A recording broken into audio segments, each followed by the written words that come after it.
Le but du cours d'aujourd'hui, c'est à travers quelques exemples de topos de Grothendieck, qui sont essentiellement des topos de préfaisceaux, de montrer qu'il y a autant de logiques que d'univers différents, et que ces logiques sont associées à des espaces.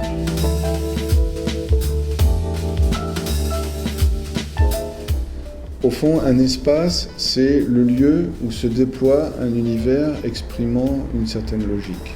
Ce cours qui s'adresse à des non-mathématiciens, c'est un défi quand même avec ce cours, c'est de permettre à chacun d'aller écouter Alain Kohn lorsqu'il parle d'un certain topos associé au monoïde des entiers munis de la multiplication et de trouver dans ce topos des points qui constituent un espace de la géométrie non commutative. Eh bien, cet objet qui est à la pointe des recherches actuelles, qui est donc totalement inaccessible en principe aux non-mathématiciens, j'espère quand même, avec le cours d'aujourd'hui, donner suffisamment d'éléments intuitifs pour qu'on puisse commencer à se faire une première idée de ce que ça veut dire.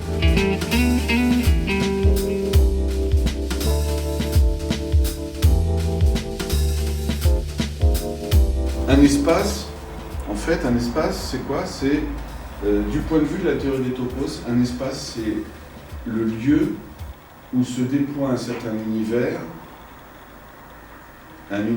qui est caractérisé par une certaine logique, ou un univers qui répond à une certaine logique.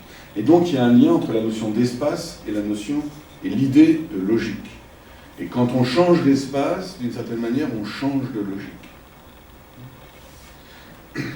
Donc ce qui tient lieu d'espace dans les exemples qui sont là, en fait c'est la petite catégorie C.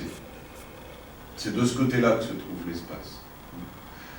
Quand vous changez d'espace, quand vous changez de catégorie C ici, vous allez obtenir différents topos. Chacun de ces topos est une sorte d'univers qui répond à une logique.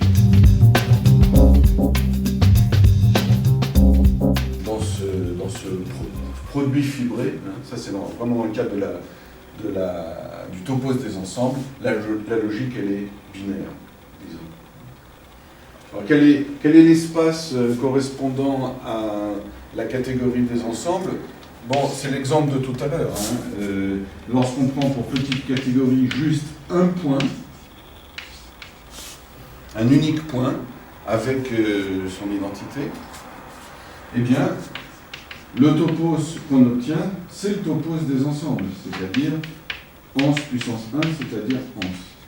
C'est-à-dire que l'univers des ensembles, avec sa logique binaire, on peut le voir comme ce qui se déploie à partir d'un unique point. Autrement dit, l'univers des ensembles avec sa logique binaire, c'est ce qui apparaît quand on regarde les choses à partir d'un seul point de vue. L'unique point qui est là, on peut l'interpréter comme étant ce qui donne un point de vue. Et quand vous prenez les choses d'un seul point de vue, vous arrivez sur la logique binaire. D'accord ? Et l'idée que je voudrais partager avec vous, c'est que considérer plusieurs points de vue, c'est pouvoir évoluer dans un espace de point de vue, si vous voulez, et disposer d'un tel espace qui permet de changer de point de vue, conduit au déploiement d'univers qui seront le siège de logiques différentes.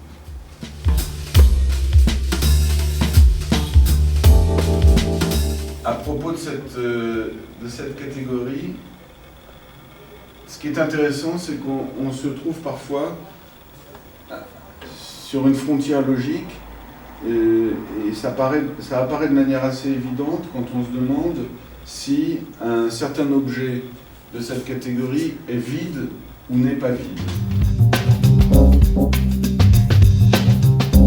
Est-ce qu'on peut donner une définition donc catégorique de ce que c'est qu'être vide? Il y a une caractérisation de l'ensemble vide dans la catégorie des ensembles qu'on peut avoir pour idée de retenir, c'est que donc dans la catégorie des ensembles, l'ensemble vide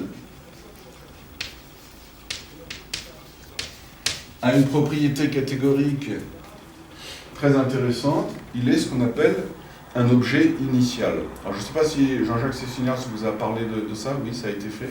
Donc l'ensemble vide est en fait l'objet, bon il se trouve que là il n'y en a qu'un, est l'objet initial dans cette catégorie des ensembles. Je vous rappelle ce que ça veut dire, c'est que pour tout ensemble E, pour quel que soit E, je vais mettre un petit quel que soit ici, quel que soit l'ensemble E, il existe une flèche et une seule allant de l'ensemble vide vers cet ensemble. C'est quoi? C'est ce qu'on a appelé donc l'injection canonique, hein, c'est l'inclusion de l'ensemble vide dans E.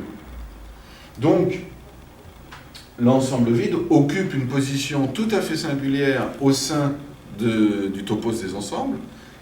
Il est objet initial. D'accord? Bon. Donc, c'est une manière de caractériser le vide sans faire référence à la notion d'élément, ici. Juste en disant, voilà la position qu'il occupe. C'est un objet initial.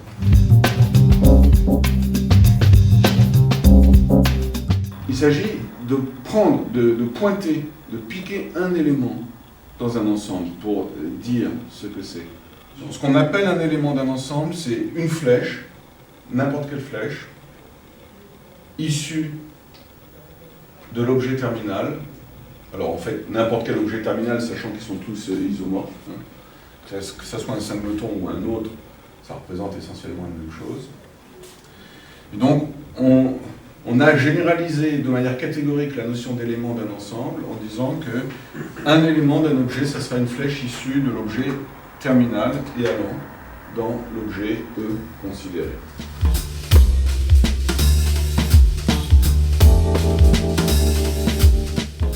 Vide est bien l'objet initial de la catégorie ensemble-ensemble. Bon, par ailleurs, il y a aussi des objets terminaux. Il suffit de prendre un couple de singletons et on obtient, quel que soit le choix pour ces singletons, on obtient un objet terminal.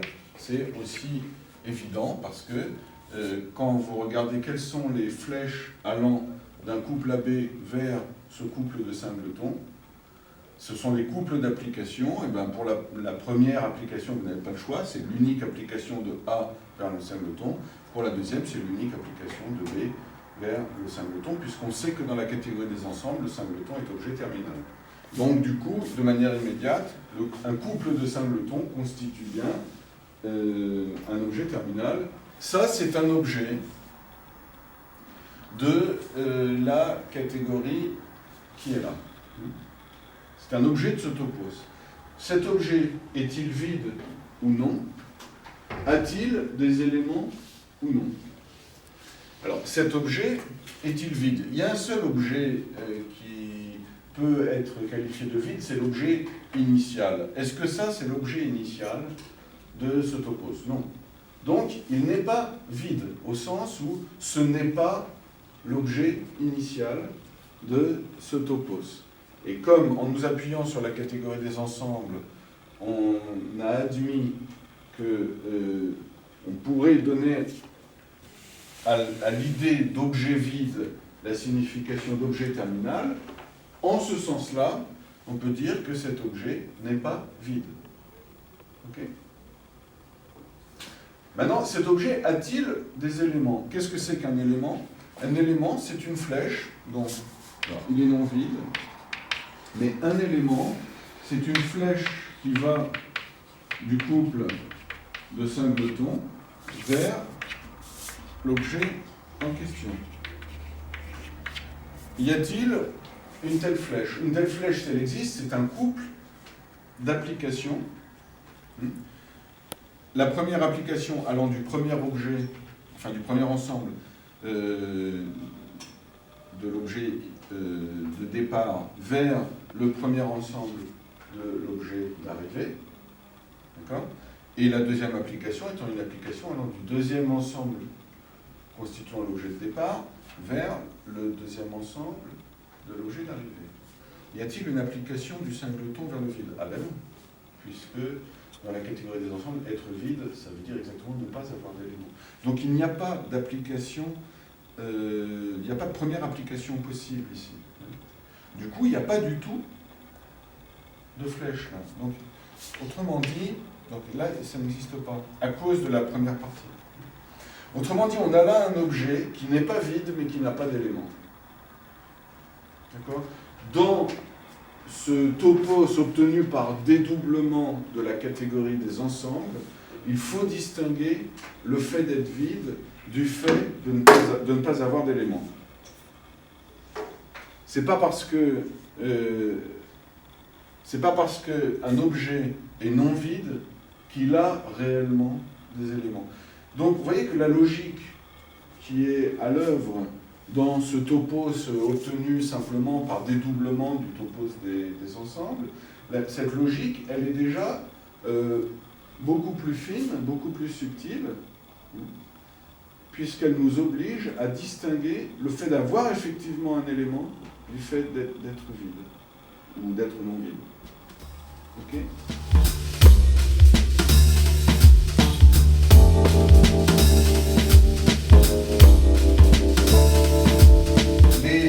Les éléments de l'ensemble FV, je vais les représenter par des points. Voilà, par exemple, imaginons que FV, on a choisi pour FV un ensemble de 4 éléments. Je les représente par des points, comme ça. 4 points.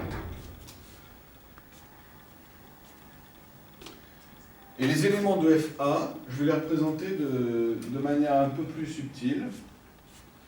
Je vais les représenter par des flèches, choisies de la manière suivante. Fs sera interprété comme donnant la source de chacune des flèches appartenant à FA, et cette source, c'est l'origine de la flèche, devra être donc un des points qui est là. Et FB sera interprété comme donnant le but d'une telle flèche. Autrement dit, je considère FA comme un ensemble de flèches qui partent d'un point de FV, d'accord, et qui arrivent à un point de FV. Qu'est-ce qu'on obtient? On obtient ce qu'on appelle un graphe.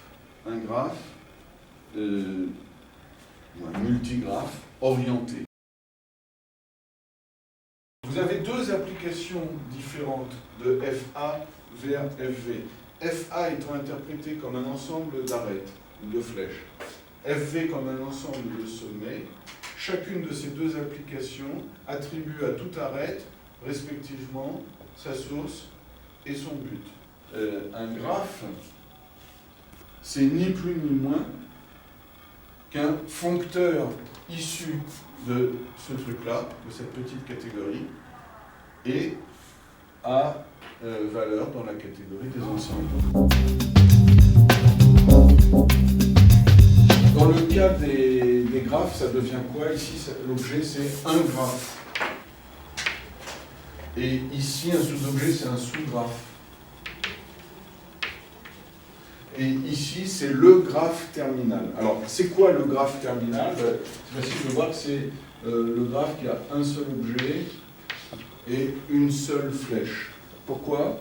Parce que, quel que soit le graphe que vous considériez, il y a un seul morphisme de graphe allant vers ça. C'est l'application qui consiste à tout sommet associer l'unique sommet ici, et à toute flèche associer l'unique flèche ici.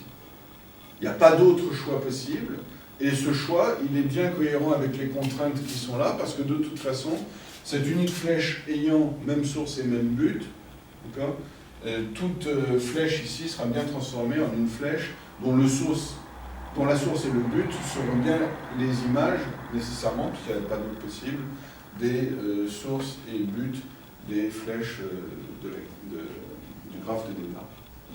Donc, c'est bien l'objet terminal de la catégorie des graphes. Et dans ce produit fibré, ici c'est simplement l'injection canonique d'un sous-graphe dans un graphe. Donc à tout sommet du sous-graphe est associé ce même sommet, à toute flèche du sous-graphe est associée cette même flèche. Voilà. Ici il y a une seule flèche possible puisque ça c'est le graphe terminal. Et ici, alors, donc, on va essayer de voir ce que ça pourrait être oméga. Le point important, c'est que là, on va se retrouver avec un morphisme qu'on peut appeler le morphisme caractéristique du sous-graphe dans le graphe. Exactement comme pour les ensembles, c'était la fonction caractéristique qui répondait à la question pour chacun des éléments de l'ensemble qui était là, appartient-il ou n'appartient-il pas à la partie considérée.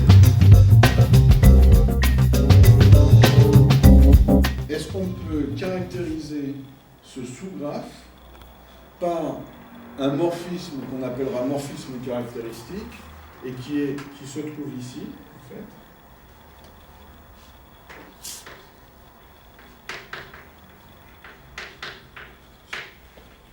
Donc, est-ce qu'on peut caractériser le sous-graphe par ce morphisme caractéristique issu du graphe dont on prend le sous-graphe et qui, d'une certaine manière, fasse l'analogue, mais pour les graphes, que ce que l'ensemble vrai-faux faisait pour les ensembles, c'est-à-dire permettre de répondre à la question qu'est-ce qu'on garde, qu'est-ce qu'on ne garde pas. Disons, ça suggère de considérer un graphe qui va avoir deux sommets qu'on va appeler vrai et faux, de façon à ce que les sommets qu'on va garder pour définir un sous-graphe, donc ceux qui sont en vert ici, auront pour image, mettons vrai, donc je vais mettre vrai en vert.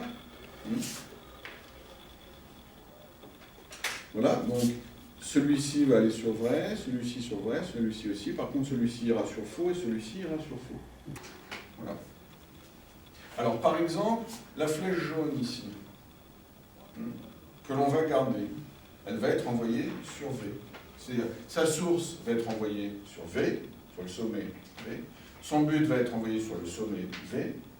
Et elle-même va être envoyée sur la flèche V qui est là, issue du même V vers V.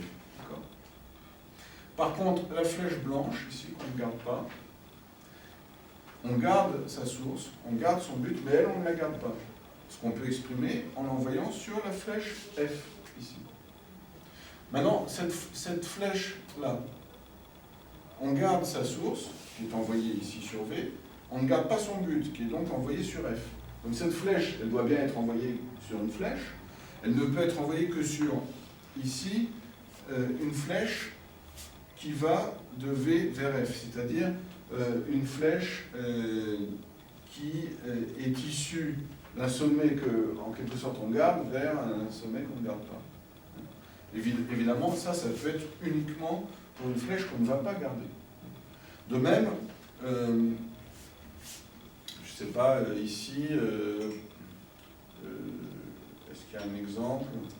Bon, je n'ai pas mis d'exemple. J'aurais pu considérer, s'il y avait eu une flèche là, est-ce qu'on aurait pu la garder dans le sous-graphe, sachant qu'on ne garde pas ce sommet-là? Eh bien, on n'aurait pas pu la garder. Donc, elle va forcément être envoyée sur une flèche comme ceci, qui exprime le fait qu'on ne garde pas sa source, on garde son but, mais qu'elle-même, on ne peut pas la garder. Et puis, ici, lorsque on ne garde ni la source ni le but, c'est le cas par... même j'aurais pu, si j'avais eu cette flèche-là, j'aurais pas pu la garder non plus, puisqu'on ne garde ni sa source ni son but. Une telle flèche doit être envoyée ici, vers, de ce sommet vers ce sommet. Et finalement, on obtient, en fait c'est ça, oméga, c'est ce graphe-là, c'est-à-dire un graphe qui a deux sommets, qu'on peut appeler, si on veut, vrai et faux, on peut les appeler comme on veut. Un graphe qui a deux sommets, et il y a deux flèches issues de V et allant vers V, Et il y a une seule flèche issue de F et allant vers F, et il y a une flèche de V vers F et une flèche de F vers V. L'intuition selon laquelle c'est ça que doit être l'objet oméga pour le topos des graphes, vous pouvez dans un deuxième temps la conforter un petit peu, c'est pas encore une preuve, c'est pas encore une démonstration, mais la conforter un petit peu en prenant un graphe quelconque, en imaginant un graphe quelconque, et en voyant comment choisir un morphisme de ce graphe quelconque vers cet objet oméga revient exactement à définir un sous-graphe, d'accord ? On pourrait dire qu'au niveau des sommets, la logique qui s'applique pour définir des sous-graphes, ça reste la logique binaire, parce que pour chacun des sommets, vous avez la possibilité de répondre par vrai ou faux. Vous voulez garder ou pas ces sommets dans le sous-graphe, ça reste la logique binaire. Par contre, vous voyez que vous avez maintenant un nombre impair de flèches. Au niveau des flèches, la logique, elle est plus subtile qu'une simple logique binaire. C'est pas simplement je garde la flèche ou je garde pas la flèche en question pour constituer le sous-graphe.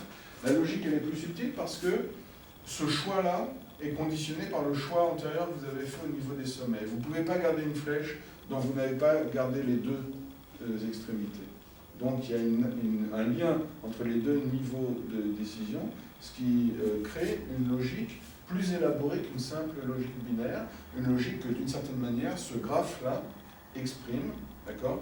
On peut appeler les deux sommets respectivement vrai et faux. Et puis, les flèches, on pourrait presque toutes les appeler fausses, sauf celle-ci, d'accord, qui est l'unique flèche correspondant au fait de garder les flèches jaunes ici. D'accord ? Si on parle d'un singleton, quel est l'ensemble des sous-ensembles d'un tel singleton ? Il y a la partie pleine et la partie vide. Il y a deux sous-ensembles. Il y a l'ensemble vide, qui est sous-ensemble de n'importe quel ensemble, donc y compris d'un ensemble tel que celui-ci. Et puis il y a la partie pleine, c'est-à-dire le singleton lui-même. Voilà l'ensemble des sous-ensembles d'un singleton. Un singleton a deux sous-ensembles, la partie vide et la partie pleine. Ça, c'est oméga. Ça, c'est 1. L'objet oméga, ici, apparaît comme étant l'ensemble des sous-ensembles de l'ensemble terminal. Et alors après, on peut les appeler faux et vrais. Mais si vous voulez, ce qui se passe, c'est que lorsque, dans un topos, vous savez comment construire l'objet des sous-objets de l'objet terminal, c'est-à-dire c'est cette partie-là, ici vous avez l'objet terminal, ici vous avez l'objet des sous-objets de cet objet terminal. Lorsque vous savez faire ça pour l'objet terminal, par pullback, vous pouvez le faire pour n'importe quel objet.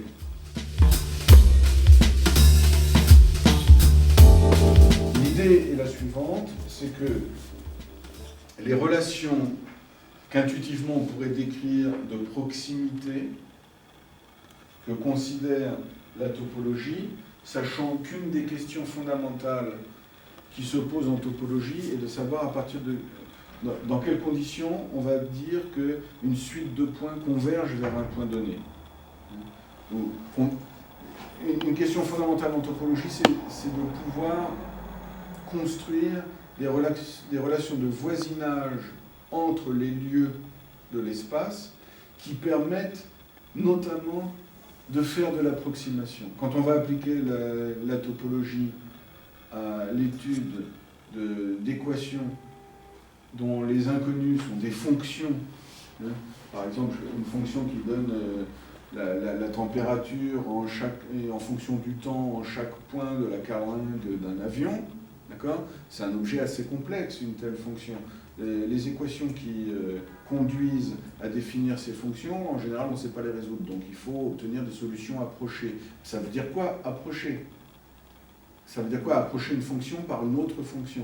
Ça veut dire qu'on a des notions de voisinage entre fonctions, pas forcément de distance, mais au moins une possibilité de dire que on a une suite de fonctions qui convergent vers une fonction qui nous intéresse, ce genre de choses. Donc ces relations de voisinage, qui ne sont pas forcément exprimées par des distances exactement, mais dans ce type d'intuition, donc la topologie, telle que définie par Hausdorff, elle s'est construite autour de la notion d'ouvert. Bon. Donc, voilà comment ça marche. Vous avez un ensemble de points, grand X, et puis vous avez ce qu'on va appeler la topologie de grand X. Et la topologie de grand X, qu'on peut choisir parmi un tas de topologies possibles, qui d'ailleurs vont se situer pour n'importe quel ensemble de points, entre deux topologies extrêmes, une topologie qu'on appelle la topologie discrète, et dans laquelle aucun point n'est proche d'aucun autre point, aucune fonction n'est proche d'aucune autre fonction, etc. Aucun point n'est proche d'aucun autre point, chacun vit dans son petit univers.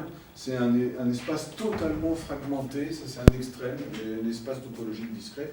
Et un autre extrême, c'est l'espace topologique grossier ou indiscret, dans lequel chaque point est en quelque sorte infiniment proche de n'importe quel autre point, hein, et tous sont en quelque sorte en fusion. Hein. D'un côté, vous avez un univers dans lequel c'est chacun pour soi, et de l'autre côté, un univers dans lequel tout est dans tout et réciproquement. Hein.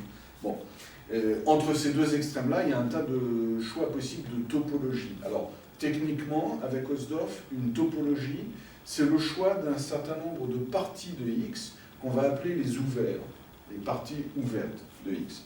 Et intuitivement, les parties ouvertes de X, ce sont celles telles que chaque point se trouve effectivement à l'intérieur de la partie. Non seulement appartient à cette partie, mais se trouve à l'intérieur au sens où il a comme un périmètre de sécurité et qui se trouve à l'intérieur de la partie. Ça revient à dire que pour une partie ouverte, il n'y a pas de point pris sur la frontière. Hein. Tous les points sont réellement à l'intérieur et pas au bord. D'accord ? Donc, si vous avez une orange, vous l'appelez, ça vous fait une partie ouverte de l'espace. Hein. Mais il faut l'appeler, il faut retirer la peau. Donc, les parties ouvertes, par exemple, dans R, classiquement, pour la topologie classique, les intervalles ouverts sont des parties ouvertes. Il n'y a pas les bords, il n'y a pas les extrémités dans les parties ouvertes. Ça a des conséquences, même philosophico-métaphysiques importantes. C'est un support de méditation intéressant parce qu'un tel intervalle ouvert, par exemple l'intervalle ouvert 0,1, n'a pas de plus petit élément et n'a pas de plus grand élément, bien qu'il soit borné. C'est difficile de réfléchir sur le temps si on n'a pas ce type d'exemple à l'esprit. Que le fait d'être borné ne signifie pas qu'il y a un premier instant ou qu'il y a un dernier instant. Bon. Donc, pour Hausdorff, et pour nous, après lui, donc c'est assez stable, là, depuis un siècle, c'est quand même la définition à laquelle tout le monde se réfère, eh bien, une topologie, c'est la donnée d'un certain nombre de parties qu'on appelle ouvertes, et qui, par le simple fait qu'on les décrète ouvertes, nous donne des indications très précises sur les relations de proximité, à partir de quoi on peut définir la continuité, les transformations entre de tels espaces topologiques, on peut définir les notions de frontières, les notions de connexité, on peut tout définir uniquement à partir des ouverts. Je ne vais pas rentrer dans les détails, mais simplement il faut savoir que par exemple le vide est toujours ouvert, l'ensemble X lui-même est toujours ouvert, et puis il va y avoir des parties ouvertes, U, V, W, qui vont avoir entre elles des relations d'inclusion, ou pas. Certains ouverts sont inclus dans d'autres ouverts. Ok ? Bon, eh bien, dire que certains ouverts sont inclus dans d'autres ouverts, avec un ouvert qui est le plus petit, qui est la partie vide, qui sera toujours ouvert, et un ouvert maximal, qui est la partie pleine, qui sera toujours ouvert également, eh bien, c'est dire qu'on a là un ensemble ordonné par l'inclusion. Eh bien, un ensemble ordonné, vous vous en souvenez, on l'a déjà dit, c'est une petite catégorie. D'accord ?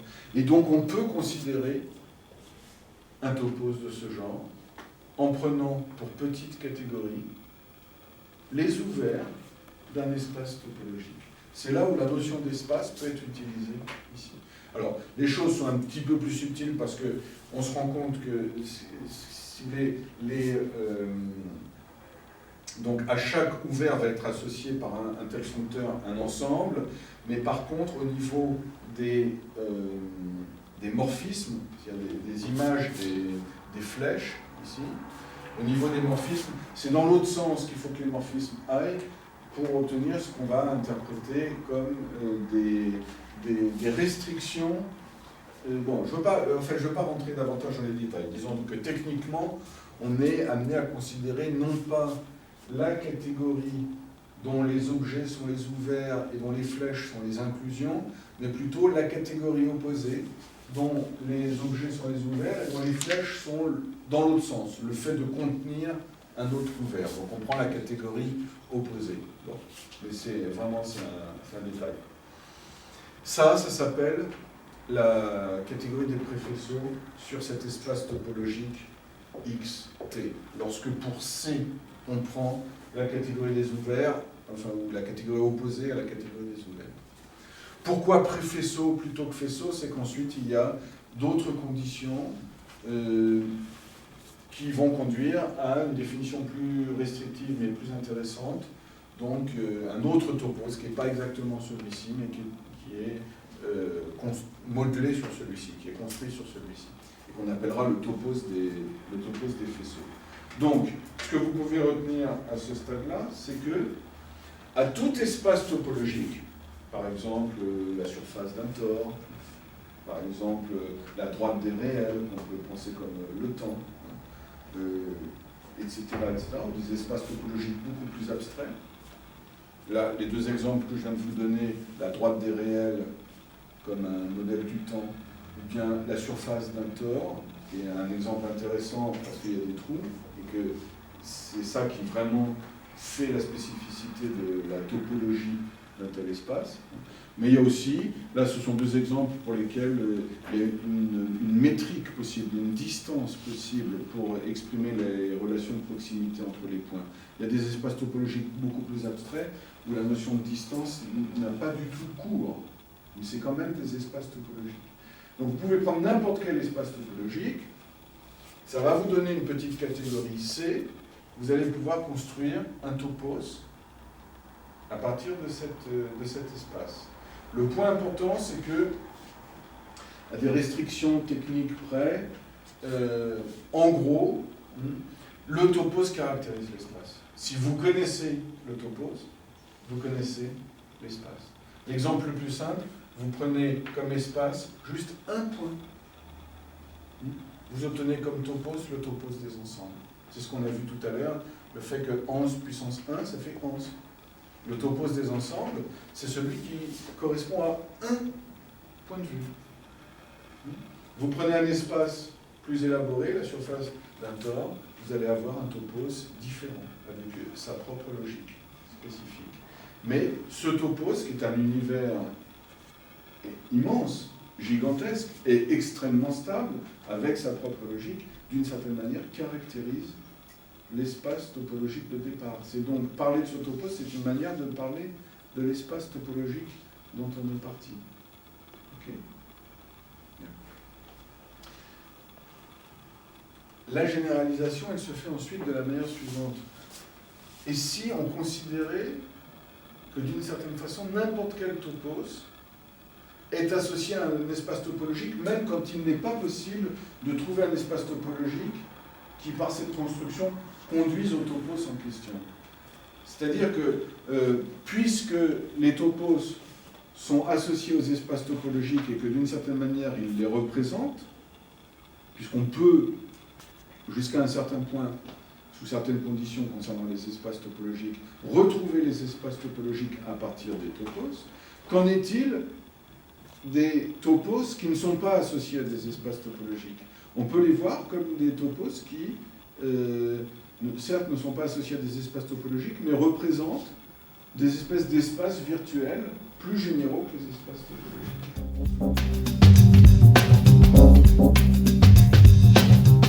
Prenez les entiers et considérez la multiplication sur ces entiers. Ça conduit à une petite catégorie dont vous pouvez voir une catégorie qui va posséder un seul objet. Par exemple, on peut l'identifier à grand N. Et les flèches, alors il va y avoir l'identité, bien sûr, il y a toujours l'identité. L'identité, ça correspond à la multiplication par 1. Ce qu'on appelle un monoïde, c'est une catégorie qui a un seul objet. C'est quoi une catégorie qui a un seul objet? C'est un objet avec des flèches qui se composent. Parmi les flèches, il doit y avoir l'identité. Et puis alors, comme les flèches se composent, elles doivent se composer de manière associative, par définition des catégories, eh bien, on retrouve la notion de monoïde, disons, définie de manière plus classique, comme étant un ensemble d'éléments avec une opération. Donc, quand vous considérez cette catégorie des préfaisceaux sur cette petite catégorie, vous obtenez un topos. Ce topos, virtuellement, il correspond à un espace.